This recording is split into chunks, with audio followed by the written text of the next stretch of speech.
Doug Daniels, on your left, is an emerging technologies librarian at UCLA's Data Science Center.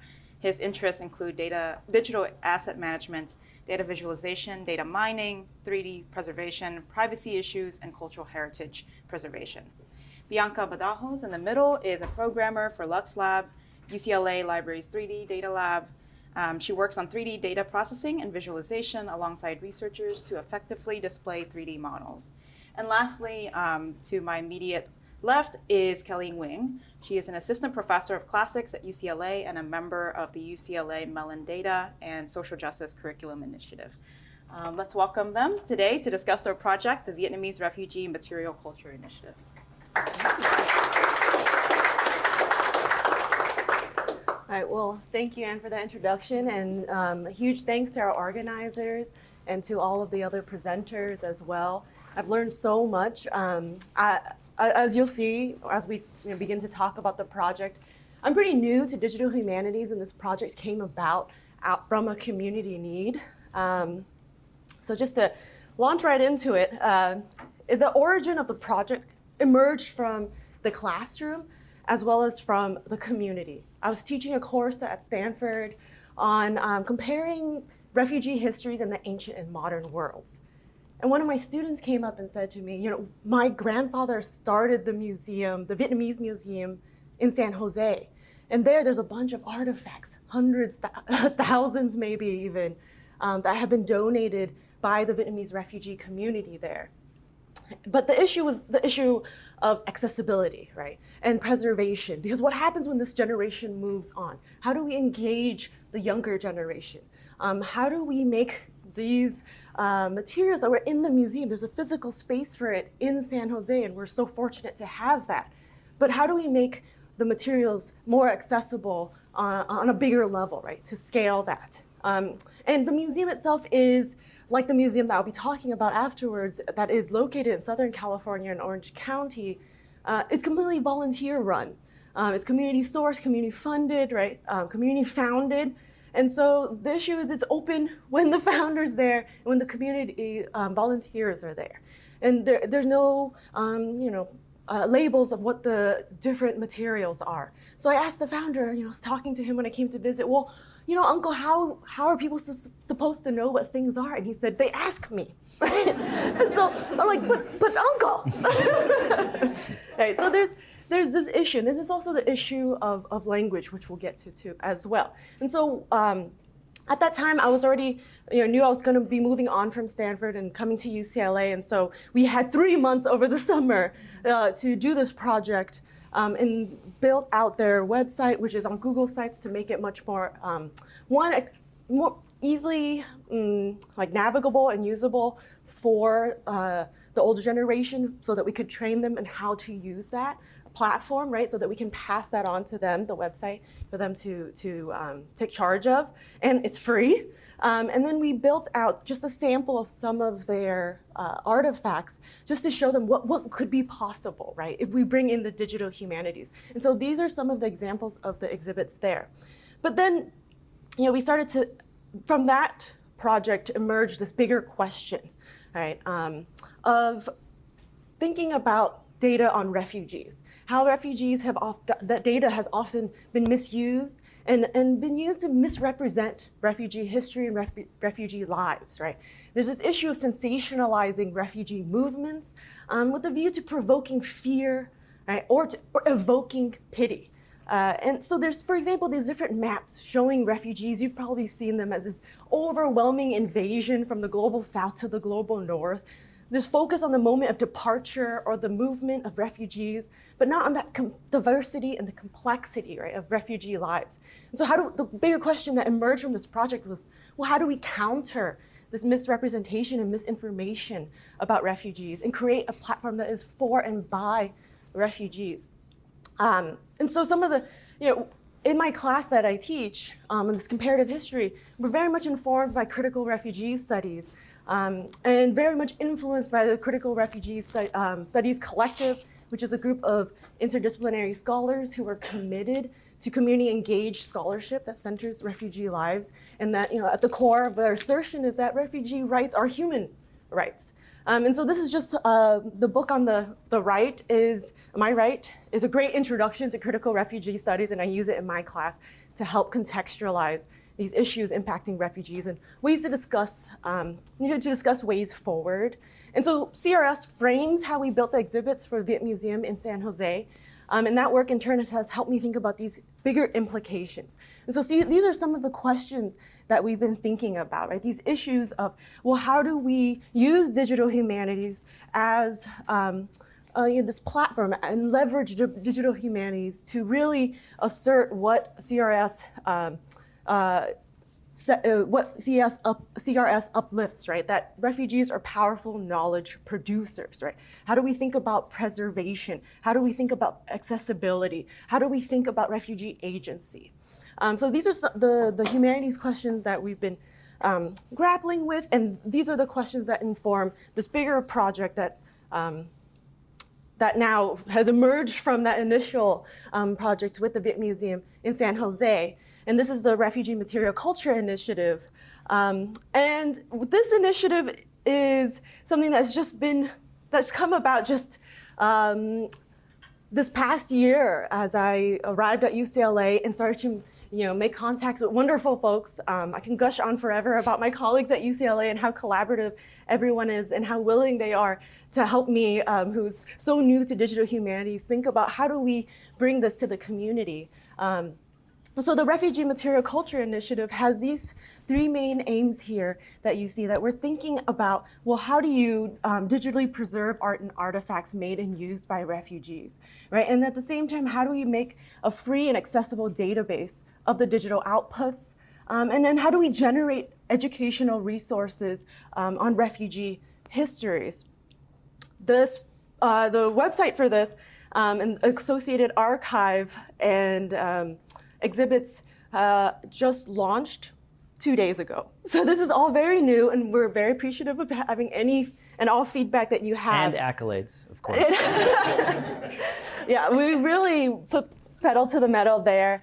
But just to quickly talk about our community partners, so at this initial stage, we're partnering with the Vietnamese Heritage Museum in Orange County. Of course, the VHM heard about the work I was doing with the Viet Museum in San Jose. These are the two big hubs of Little Saigon, right? The biggest population of the Vietnamese diaspora. And so this museum was just started a couple of years ago. Viet Museum in San Jose has been around for over 30 years. But we're collaborating with them, and we've involved them from the beginning, as well as other stakeholders from the Viet community, and especially the donors of the artifacts, before we began that digitization process. So some pictures here that you see of their visit to UCLA, to the Digital Archaeology Lab, and we can talk about that some more in Q&A about involving stakeholders there. But the initial process is just taking just a sample batch of their artifacts to think about the process of digitization, right? And as I said, this went live 2 days ago. We started the digitizing process in March. Like Elaine and Aftab, we also did this with no funding, but hopefully this will be proof of concept for us to apply for more funding, and to have, be able to hire folks to help Doug and Bianca and Deidre, who's not here, who's integral to this project. But here you'll see on the website, there's the collections database of the archive. It has archaeological photos, and then when possible, 3D models that were made by Doug, RTI models made by Deidre Brin, and written descriptions by the donors, as well as oral history of the interviews of the donors that were conducted by VHM. And the exhibits, which is what we're going to be focusing on today, feature both 3D exhibits and student ones, because I teach a course related to this project at UCLA, and we can talk about that a little bit more in the Q&A as well. And the purpose of these exhibits, is really to encourage meaningful engagement with the artifacts, so that they don't just languish in the database, right? And so that they can be used in educational settings from K through 12 to the wider public. So with that, I'll pass it on to Doug. Yeah, very briefly, just to go over the structured light scanning, the way it works, projects a light pattern in a strobe light fashion. The strength scanner that we used was an Artec EVA, has about a 20 frames per second, sub-millimeter accuracy. So as it projects the light pattern over the object, the cameras and the software interpolate the deformation of that pattern and give you a live 3D image of scan of the model. You cobble together a bunch of different scans. That's what that screenshot is there. Each color is totally arbitrary, but represents an individual scan that I did, and then later on stitch those together to produce the final model. This is what the scanning process looks like. These are my cat-like reflexes on display here. This is just a monopod attachment that I attached to the scanner just so I can get into the hard-to-reach places. The mast and the sail were just kind of floating above, so I did the exterior, 2 sets of scans on the exterior because there were some holes when I came back and looked at it. 2 scans there, scan of the interior, and then the scans of the mast and sail all kind of mishmashed together in the end to produce the final model, which we then converted into a point cloud format that our point cloud viewer can use, which Bianca is going to talk a little bit more about because she was the wizard behind the curtain that put all of this together. Yeah, so once all this fun scanning stuff is over, the scans get sent to me, and exactly to meet the needs of the Refugee Material Culture Initiative, we have created an online point cloud repository at UCLA using AWS services. And so once I get the scans, I put them in a poetry converter, which makes the point clouds ready for the viewer, and drop them into our S3 bucket, and then upload a simple HTML file onto our EC2 instance, which is shared online, and you can access our whole directory. Right now, we'd love to have like a website facing, but right now it's pretty simple, bare bones. And the best thing about this is that all of the scans, we can create so many different iterations of including different features and combining the scans into different viewers, and basically play around with multiple different viewers, multiple different versions of online exhibits. And so you can see we have the individual scans up on the site, but today we've shared with you the probably more research interested side of it with the narrative all and the objects files, because they allow you to use toolbars and sidebars to really analyze the scans, and you can play around with the classification and embedding. You can change the lighting and the item lighting, and there's just so many different features on within a poetry viewer that just come with the tool automatically. And the best thing about this project is that it's open source again, so we can customize it and edit it however we'd like on the HTML side, annotate with different toolboxes or include the timelines as we did, and just play around with the iterations to meet the different needs of museums or research centers. And so this is the files that we've shared with you today. The object viewer was meant to be pretty simple. You can just click through the different objects and read about them and toggle the texture, because the great thing about the point clouds on the poetry viewer is that you don't sacrifice the resolution when you're sharing it online, but it is something that you can easily load through your browser. So the toggle texture can really help you see the fine details of the works that we've shared with you. And yeah, we'd just like to keep it a bit simple, but it's infinitely customizable and expandable as the project continues. And for the timeline, you can easily click through and see the 7-day journey of the refugees. And we've kept the sidebar and the toolbar to share with you guys today, so you can see how easy it is to analyze the 3D data. Yeah. Toggling the scan analysis tools. Real quick, when Bianca's saying so you guys you can go to that website right now and look at the models, and it'll load in your phone, on your laptop, whatever device you're using. I should also mention that this refugee boat is a real refugee boat, and it is in Orange County for you to see in person, as well as right now on your phones or laptops. Yeah, so those were a lot of the benefits of our online repository, and this process is reproducible, so we can help out any other initiatives or organizations, like we've done with the Vietnamese Heritage Museum. Yeah. Yeah, so Bianca sort of touched on it.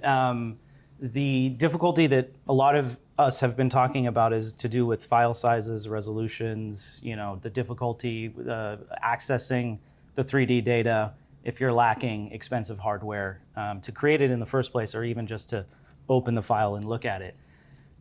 So for the last few years, I've been trying to cobble together this workflow so that once we have a scan, I can actually now publish it, I can share it, I can email it as a link, a URL that people can just, I don't have to worry about their hardware, essentially. So the boat was originally, I lied to somebody yesterday, I forgot.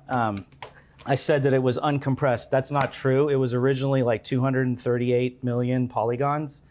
And to apply texture to that would have probably broken my computer, so I just didn't do that. Plus, I didn't think we needed 0.7 millimeter accuracy on the boat. So I think I reduced it down to about 28 million polygons, then did the texture, and that's what you see online. So it's about, what did I say? The original scan was about 4 gigs, now it's about 1 gig. But all of that data is living online on an S3 bucket being accessed by Poetry through that HTML file. So it's never really actually loading, doesn't need to load the object on your phone, basically. It's streaming it through AWS. And the way that it does that is by breaking things down into chunks. But I guess we can get into this a little bit more during the Q&A. How do I? Nope. You try to go to the other thing? There we go. What's the file size of the boat? The one that you see online is about 1 gig. I think you have to use that. I know, I'm trying to see that. Is it highlighted? I can't see. No. There we go, okay.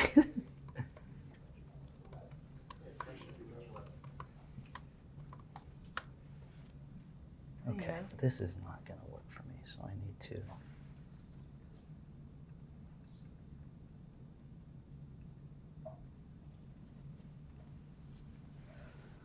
Okay.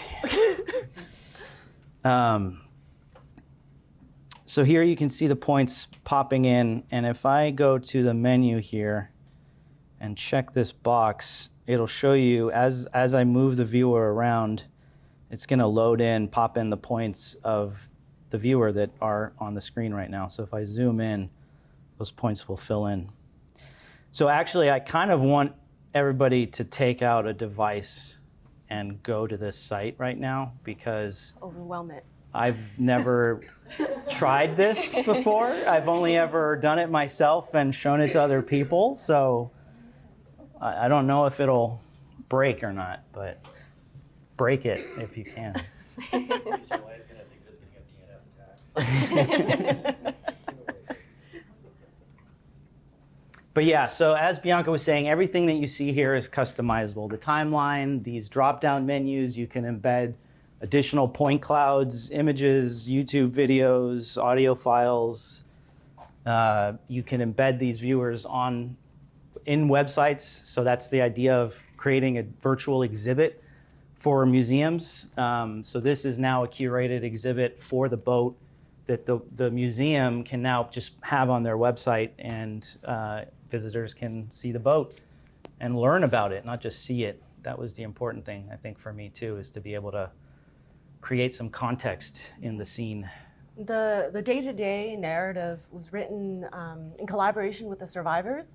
And so some of the words are from them themselves, some of them from the different representatives of the Viet Heritage Museum who kind of served as our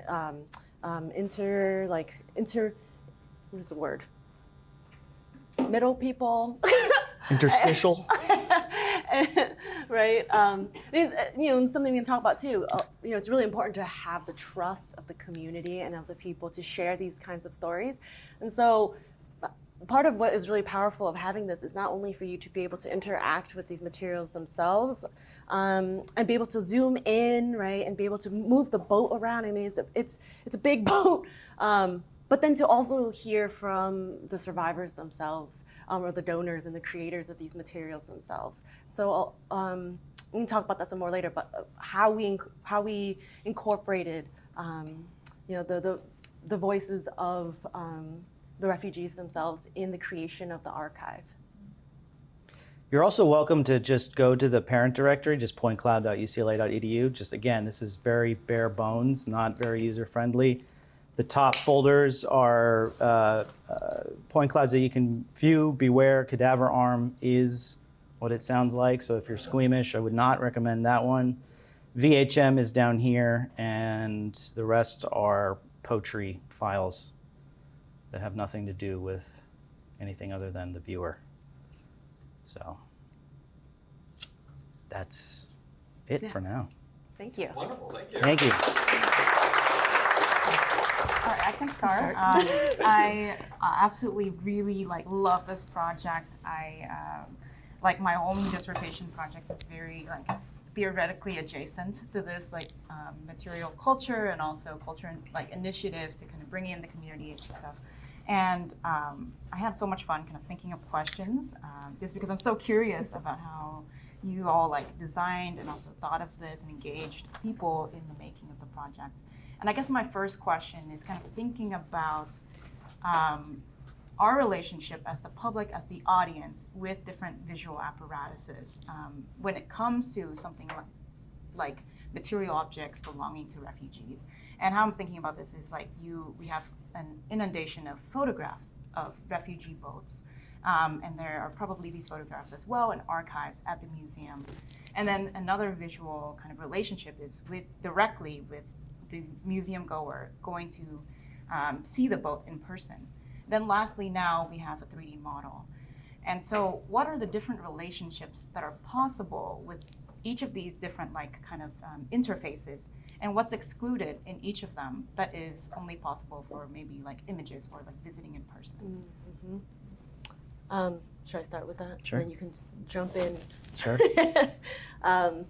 We trying to think of it as kind of entangled, right? And trying to incorporate different layers. So for example, when you go into collections and go into the, look at the boat, for example, right? We include, and then as well as in the 3D exhibit, we'll include pictures whenever possible so that you can see pictures of, for example, in that exhibit, right, of the survivors with the boat after they had been lifted up onto the ship, right? So you can kind of see that side of things of more of just that 2D flat experience.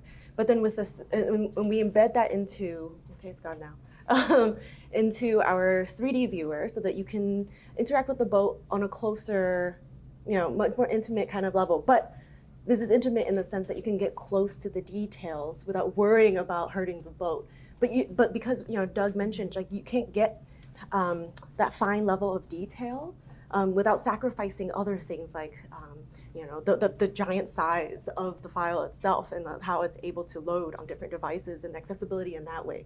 And so we're thinking with the museum, right, why we wanted to work in collaboration with them on something like this is so then eventually we can help to apply for different grant fundings for them to build that space so that you can have something like an iPad at the museum itself, that you can interact with the 3D model, so you want to get closer to the boat without worrying about damaging the boat. But then when you're there, you can see the size of the boat, both how big it is in comparison to you, but how small it is when you're thinking it's 9 people here at sea in 7 days, and it's a river boat, right, in the open sea. And then you read about their day by day. Through the exhibit, you can see the day by day and to see what's happening through, that's written in collaboration with the survivors. But and see how is it possible when you're standing there looking at this boat with the sail that is now so deteriorated that we can't even open it, this was able to survive in 2 different storms at sea, for example, right? And so there's that level of seeing the boat itself. We were talking in the last session about the materiality of it and the fragileness of it, and seeing how the boat now is deteriorating already, right? And the kind of why we were working so fast on this is both because the materials themselves need to be preserved, and we're trying to make a case for what's happening. For example, this boat that is sitting in SoCal which is very dry, right? It's used to more humid weather. What happens then to that materiality of the boat itself? And so there's that pressing of the material objects, right? Racing against time. But then there's also the time of the older generation and getting their stories and preserving that too. And so we're kind of thinking of all these different layers as somehow interacting with each other, whether you can't be there in person and you can get some aspect of it, and then when you're in person, integrating the digital into the physical space. If you want to add anything. Yeah, no, the main goal that I've been kind of operating under is kind of a two birds with one stone of cultural heritage preservation, but then also democratizing access to these objects. It's not just the size and location necessarily of some objects, but like if you get down to even more fragile objects like cuneiforms or something like that, you don't want to be passing those around necessarily in a classroom. But if you can capture that detail at a high enough resolution, you can create facsimiles that are almost indistinguishable from the original. So yeah, and I think to Kelly's point, having that iPad, say, and having a digital exhibit next to the real thing, I think just adds a layer of interactiveness that you can't really get at. In a past project, we 3D printed all of the known pieces of Pumapunku. So Pumapunku is a pre-Incan site in Peru and Bolivia, and it had been destroyed both by European explorers but also by locals who tried to reconstruct the site to what it was originally. And so we 3D printed all of the known blocks of stone that were at the site, and they were able to make some really good educational guesses of where things were because they're looking at it now from like a Lego perspective, and it's a lot easier to work with giant objects when it's kind of like a toy set, for lack of a better term. So it allows you to interact with objects in completely novel ways that you wouldn't be able to, even if you were there in person. So, yeah. And we had Doug climb into the boat to scan the inside. It is small. It's small, and you know, not everyone's going to be able to go into the boat. And Doug reluctantly had to go in. I was afraid. I was like, this thing is going to break. But now, or something. because we have that 3D scan and we forced Doug to do that, now you can go in and see the inside of that boat, and where most people, if you know, they had to take turns because they couldn't all fit in there, right, to hide from the sun. And so you can go in there and see. So as a librarian, I work a lot with community collections at USC in the broader community. And one of the issues that often comes up is relationship building and building trust. And I'd just like you to talk about how you've done that, because I think that that's often one of the hardest parts of the process. Yeah, thank you for that question. One that's really important to me, and why we began with the Vietnamese refugee community, because that's the community that I came from. And I think it was helpful that, you know, the first project that I worked on was this museum that was founded by my student's grandfather, right? It just so happened to be. And then we had that proof of concept to then show VHM, this is something that we did with like very time compressed, very limited resources. But now at UCLA we have, you know, folks like Doug and Bianca and Deidre in the Digital Archaeology Lab and the UCLA Library that's in all these different centers and institutions on campus that are so willing to collaborate and help out, that we can do so much more, right? So that's why I think I was already fortunate to be a part of that community, to understand the nuances of how you represent certain certain parts of that history. It's also delicate with the Vietnamese community, and what's really important to understand is the politics behind certain representations as well.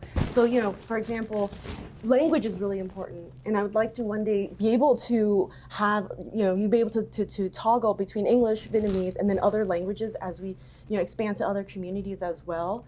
But we can't just simply use AI to translate the Vietnamese, right? Because then you're using certain words that have developed after the Vietnamese diaspora has moved, specifically like Vietnamese refugees have left Vietnam.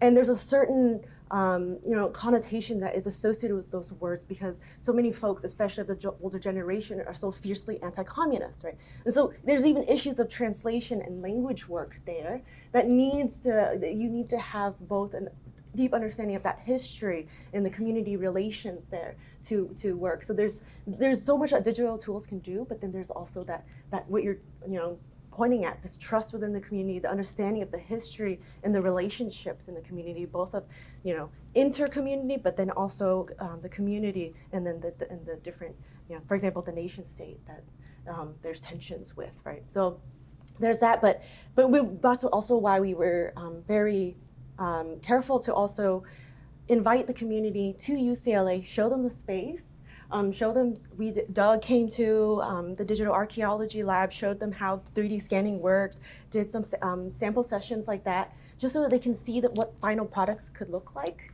to gain that trust, and then to get their feedback of, okay, so what do you want the final product to look like? What are your goals, right? What kind of metadata do you want to include? What are some information that we don't want to include? So there's actually some materials, for example, the diary, where we digitize it and included some information about it, but the contents inside, even though we digitally preserved it, it's not available publicly because there's some information that's just too sensitive. And so it's really important, and we're lucky. I come from the Department of Classics, so I understand what you're saying earlier about most of the people I work with have been dead for thousands of years, and this is such a privilege, right? And an honor to work with a community that you can actively get their feedback on, right? And so we try to be very respectful and careful in that way, to constantly be in communication with them. Yeah, I really enjoy kind of hearing about the process and also kind of the ethics put into this work, which is so meaningful to me because I also come from a family with many boat refugees. And so a question as well is kind of how do you engage with the intergenerational kind of gaps with they're interfacing with this project. So how are your parents, or how do you envision elders thinking about or using the 3D models versus younger Vietnamese Americans or younger students in your classroom, for example? Yes, I love this question because I have this big dream. We've been having these community events on campus, right? As we were building this project, and we will continue to have more community events on campus as well. And we come down to VHM to host events there as well for accessibility purposes. And lunch. And lunch. And some really good Vietnamese restaurants. Our love language is really food. And so one of the goals I want to have, thinking about this intergenerational question, is an intergenerational gathering where we bring students to campus, but we also bring the older generation to campus. They can interact with the digital exhibits, with the archive, and even with some of the physical materials there that we're currently working on, because it's going to be a rotating sample of materials each time at the lab, and before we return it back, right? And the bigger goal is to create this multicultural post-custodial digital archive where we invite different communities of refugees on campus, have an open day, they bring the materials, and we digitize it and give it back, right? And so the goal is to have this there's not only are they engaging with this material there, both the physical one and the digital, but then they can hear the oral history on the spot. Right? How special is that to be able to do that? And so that's something that I really hope to be able to do, to kind of bridge that gap. And a big question that we often talk about, right? And when we're doing this kind of museum work that is really spearheaded by the older generation, is how do we engage the younger generation? And so I think this is having the technology side of it. I think, and working with material objects to be able to do storytelling, I think is a really great way to engage the younger generation. And then something we've been talking about with VHM too is incorporating material culture into the K through 12 curriculum, which Anne, I know you've been working on as well in Little Saigon. And so I think there's just so many different ways that we can do it. And I think digital humanities is such a good way to both kind of include the younger generation and then also increase digital literacy among the older generation, and have them not only increase their digital literacy, but also contribute to this digital project, right, in a really real and profound way. So I have a question for the I'm going to call them the library people, the library people. That's fair. The data science center people. So, and this isn't about, and I want to make it clear, this isn't about preservation, this isn't about access. This is about the human beings in the library that support projects like this. How do you envisioning ensuring the continuity of projects like this over time? Because resources and such. Yeah. I mean, and it's not unique to the digital humanities. This is across the university. A faculty member finds their favorite librarian. The favorite librarian, does all sorts of things for them. And that favorite librarian retires. And a new person comes in.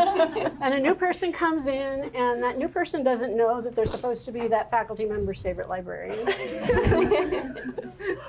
Yeah. So I've always been keeping in mind to scaling this up to the point where it's kind of automated, and you don't need me. Like, my role would not be to constantly be going out into the field doing the scanning and then working on the HTML files with someone like Bianca and getting them uploaded. I want this to be an automated pipeline. I want to be able to just give the equipment to the researchers, let them go out into the field, which we're already doing with drone mapping equipment and stuff like that.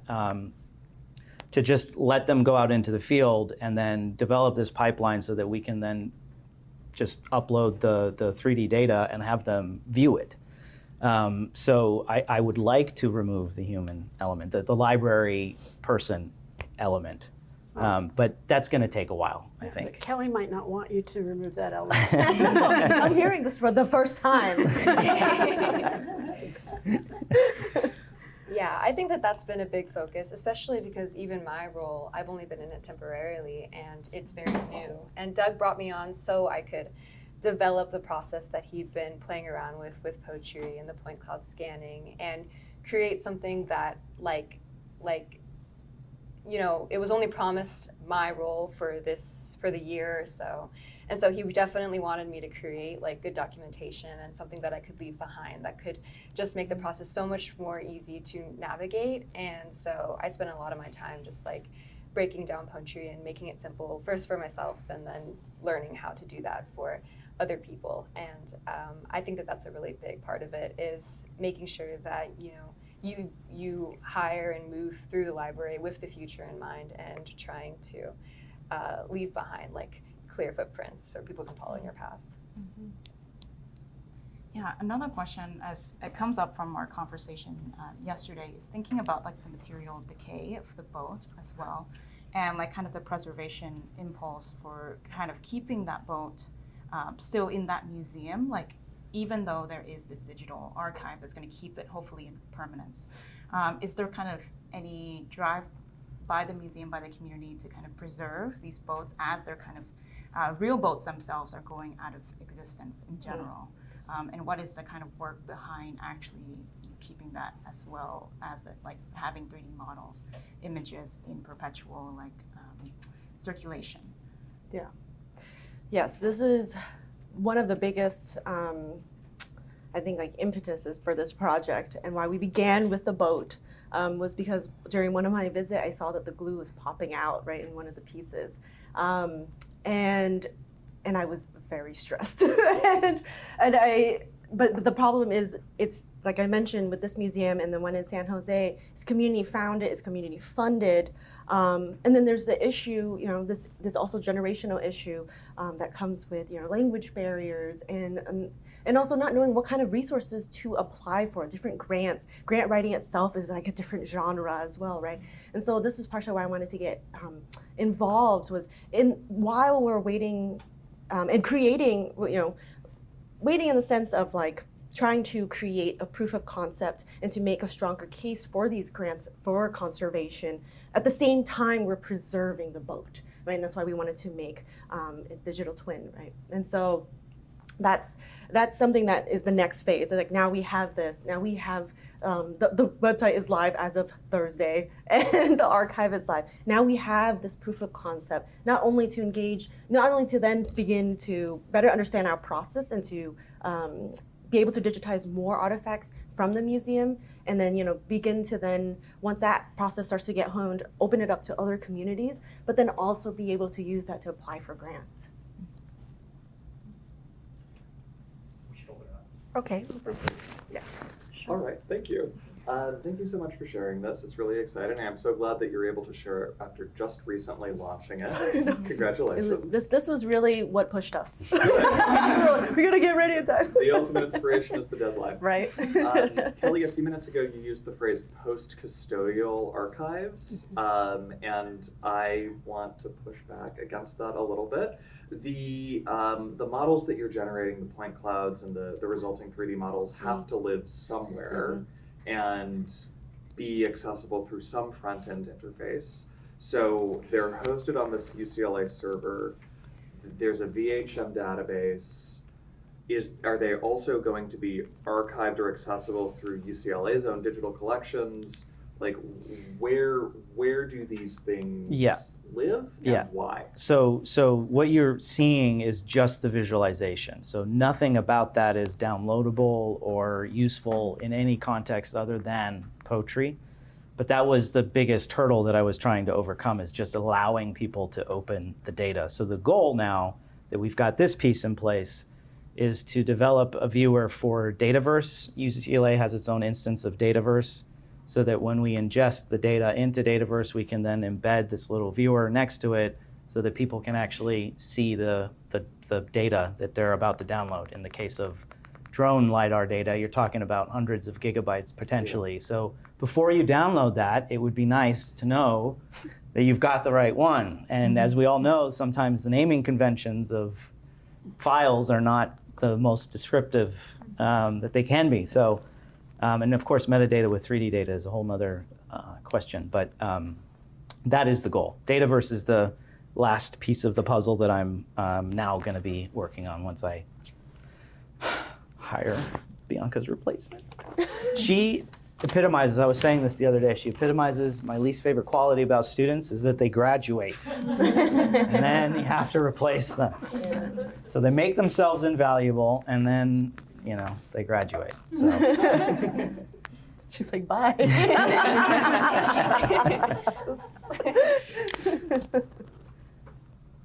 Francesca. I just had a quick question about, I know getting the poetry viewer up and running was the sort of main goal here. And you signed off on the domain application, actually. I am so psyched about it, I can't even begin. But one of the questions in terms of developing this project further, Kelly, is really about, do you have any thoughts about putting the boat into VR in which people can then inhabit it? And what about that embodied experience? What kind of criticality do you and thoughts do you have around taking it in that direction or not? Yes. Because I would imagine that's a very difficult decision to make. Yeah, it's something that I'm constantly in conversation with VHM about as well. Because we're very wary of creating, no better way to say this than trauma porn, right? And I'm very wary of, for example, of creating this VR experience where you're like at sea in the boat and represent what does that do? I don't want to create more of like, oh, the poor refugees, all victims, right? So it's really thinking through what's the purpose of the VR, and right now, you can kind of move through the boat and see a lot of the details of the boat, and so it's really this might be something that I'll talk with Anne more about, and it's really relevant to her research as well, thinking about the boat in that physical space of being at sea, right? And thinking about movement or non-movement, right? And thinking about, I think your research is going to really feed into this project really well in that way. And so that's something I'm definitely would love to be in more conversation with other folks as well, to think about, well, what are the educational purposes of doing VR with certain things like the boat, but for now we're holding off until we can think of a very, first of all, a specific purpose that then we can kind of extrapolate.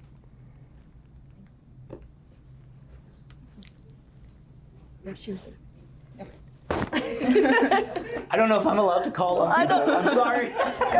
I just look until they. Hello, I'm USC School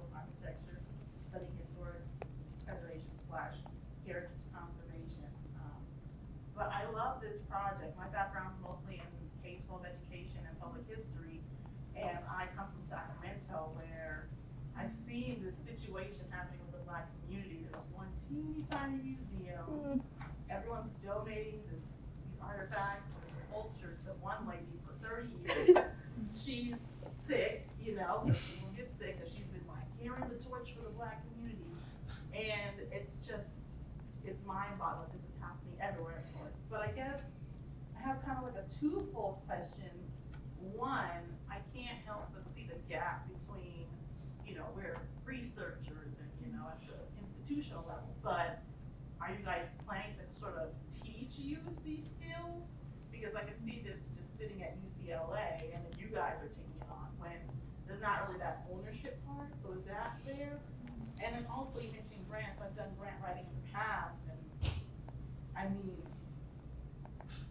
again, the ownership piece, you know, once people pass on, I mean, are you guys looking to help the museum, like bring on staff to teach? As soon as they die, I'm out. I'm done. No, yeah, of course, yeah. Right, like, I mean, because, yeah, I mean, I've seen it a lot of times where it does stay at sort of the higher level, the grants to the institutions and the educational field versus the community, and then it's more of, you know, a larger entity taking over, you know, the processes, and then the community is still lacking. It's like continuing the generational cycle of we don't know how to preserve our history, you know, the right way. So Yeah.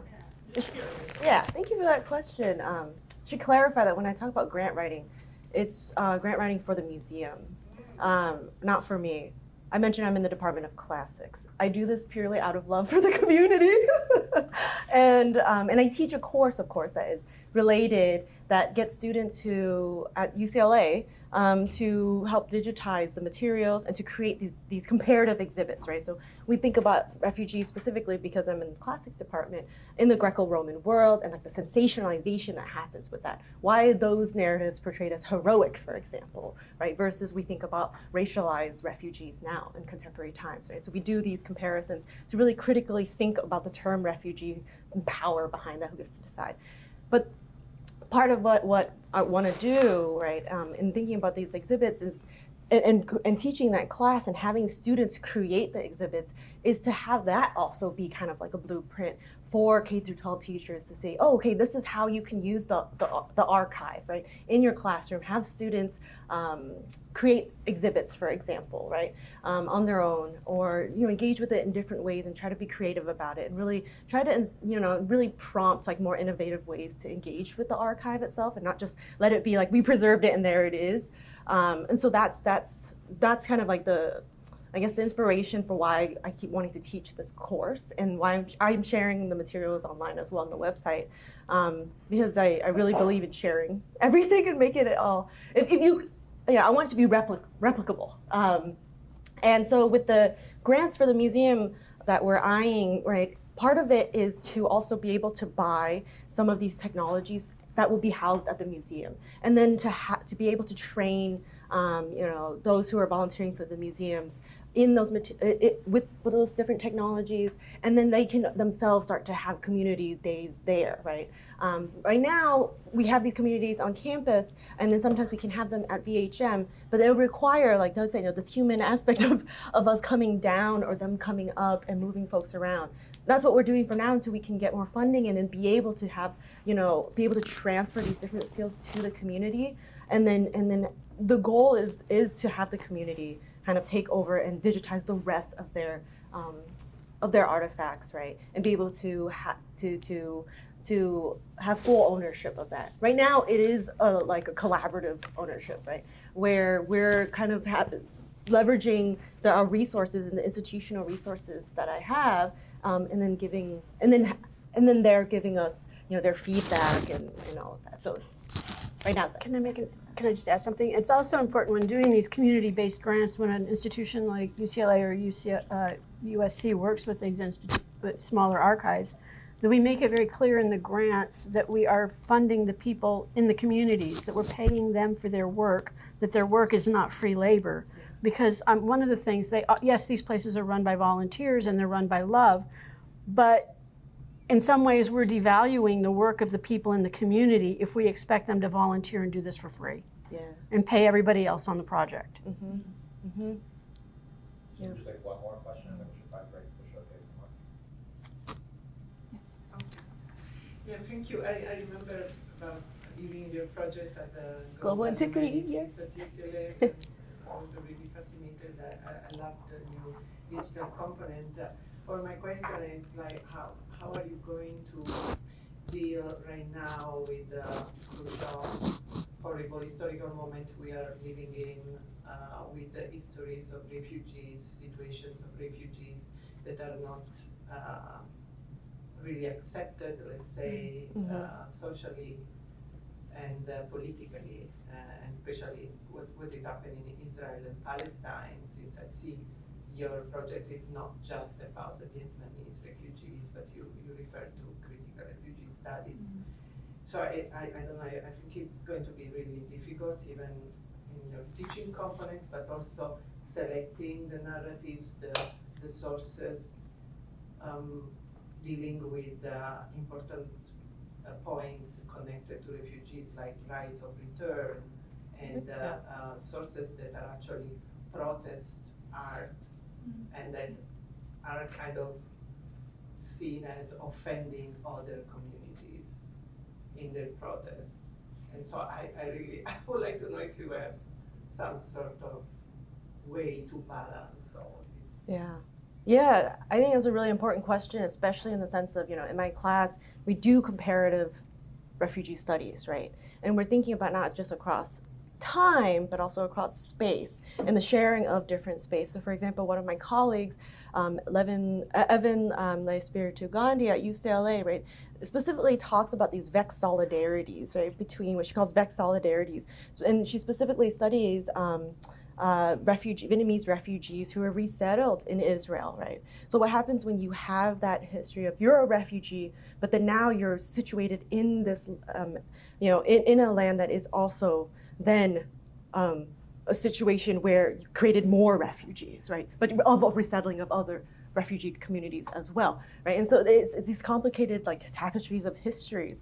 But I think it's important to touch on these different histories, put them in conversation with each other, and point out the tensions. So in my class, for example, we read materials from the ancient world, but in the modern world, I do a lot of different case studies and incorporate as well creative works by different refugees, including Palestinian refugees, right?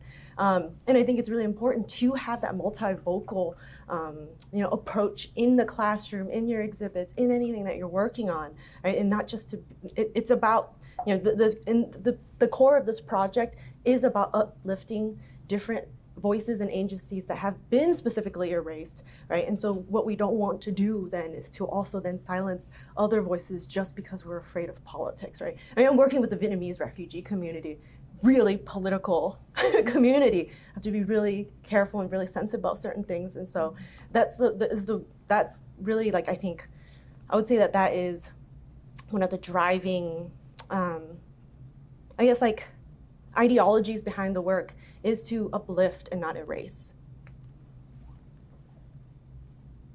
Okay, thank you so much.